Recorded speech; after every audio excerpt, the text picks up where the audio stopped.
रोहड़ू युवा कांग्रेस ने petrol diesel के मूल्यों में लगातार हो रही वृद्धि के खिलाफ सड़कों पर उतरकर केंद्र सरकार के खिलाफ जमकर विरोध प्रदर्शन किया।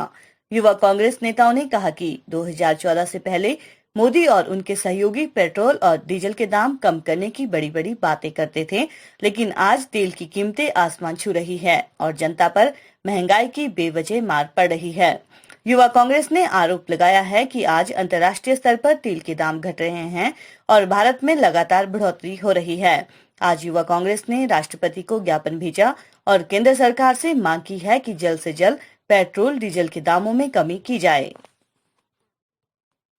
हिमाचल प्रदेश के विश्वसनीय jeweller Bhushan jewellers Solan.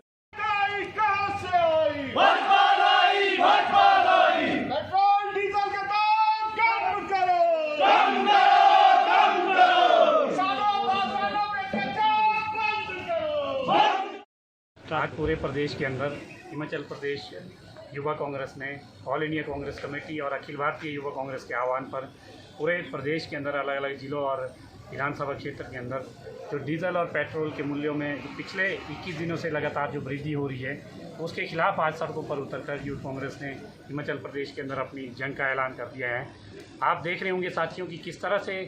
Bharatiya Janata party में उस समय के जो प्रधानमंत्री पद के उम्मीदवार थे 2014 से पहले, जो वर्तमान में इस देश के प्रधानमंत्री हैं, वो चिल्ला कर हिंदुस्तान के अंदर और उनके जितने भी आज कैबिनेट के जो सहयोगी है सड़कों पर उतरकर पेट्रोल के दाम को लेकर और महंगाई को लेकर किस तरह की अलग अलग बयानबाजी करते थे। उस समय उनका कहना था कि अगर भारतीय जनता पार्टी की सरकार सत्ता में आएगी तो जो पेट्रोल के दाम है वो 35 रुपये हो जाएंगे और जो डीजल के दाम है वो 30 रुपये हो जाएंगे। लेकिन उस समय जब 2014 से पहले यूपीए की सरकार थी और अंतर्राष्ट्रीय स्तर पर जब क्रूड ऑयल की जो वैल्यू पर बैरल 140 रुपये पर बैरल थी और आज वो 38 रुपये पर बैरल है, उस समय भी 72 रुपये से ऊपर जो है पेट्रोल के दाम नहीं ये हैं। और आज जब 38 रुपये अंतर्राष्ट्रीय स्तर पर हमें जो क्रूड ऑयल मिल रहा है, उसके हिसाब से अगर देखा जाए तो हिंदुस्तान के अंदर जो डीजल और पेट्रोल की कीमत है वो निश्चित तौर पर 30 और 35 रुपये होनी चाहिए थी। लेकिन जिस तरह से आज हमारे प्रधानमंत्री कहते हैं कि हिंदुस्तान की जो जीडीपी है उसको मजबूत करने के लिए, उस अर्थव्यवस्था को मजबूत करने के लिए इस तरह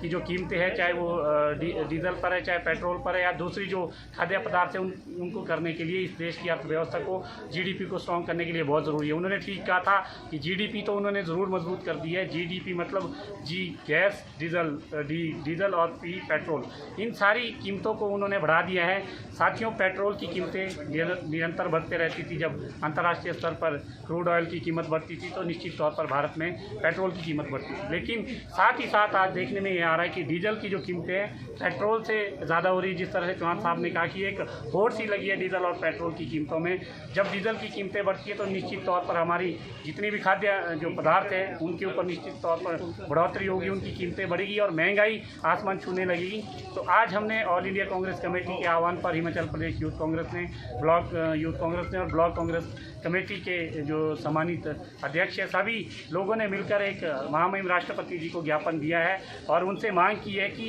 इस जो डीजल में जो बढ़ोतरी हो रही है, पेट्रोल में जो बढ़ोतरी हो रही है, उसको तुरंत रोका जाए ताकि हिंदुस्तान की आम जनता को इस महंगाई की मार से रोका जाए। अगर भविष्य में इन कीमतों में निरंतर वृद्धि होती रहेगी तो यूथ कांग्रेस पूरे प्रदेश के अंदर उग्र आंदोलन करने के लिए मजबूर हो जाएगी। इसीलिए आज सभी साथियों ने सड़कों पर उतरकर आज हमने रोहडू से इसकी शुरुआत की है। शिमला में है, जुब्बल, कोटखाई, कांगड़ा, हर जगह पूरे प्रदेश के अंदर आज आंदोलन और आने वाले समय में जब तक ये कीमतें स्थिर नहीं रह जाती है तब तक ये आंदोलन हमारा कंटिन्यू रहेगा।